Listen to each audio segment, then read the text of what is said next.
Hello guys, তোমরা কেমন আছো? আমি ভালো আছি। আজকে আমি আর মা দাদুর বাড়ি যাচ্ছি। তো হঠাৎ করে ঠিক হয়েছে যাওয়াটা, তো আমরা বেরিয়ে পড়েছি। আমার দাদুর বাড়ি হচ্ছে গৌড়ের ওখানেই। তো বাবা যাচ্ছে না কাজের জন্য, তো মা আর আমি যাচ্ছি। তো চলে এসেছি আমরা দাদুর বাড়ি। তো বোন এসছে দরজা খুলতে, তো ওই খুলতে পারলো না, তার জন্য আমি বাইরে থেকে করলাম। তো দৌড়ে পালিয়ে গেল লজ্জাতে। তো এখানে দেখছি এসে সজনা শাক নিয়ে এসছে, আর দেখছি এখানে হাঁসের মাংস রান্না হচ্ছে।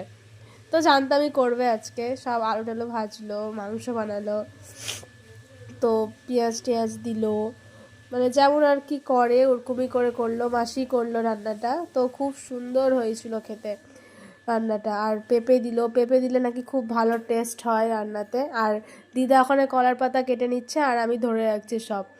এই যে এটা হচ্ছে আমার দিদা। মাংসটা কষানো হয়ে গিয়েছে আর রান্নাও হয়ে গেছে। তো আমি মাংস ভাত খাই, আর তোমার লাইক অ্যান্ড সাবস্ক্রাইব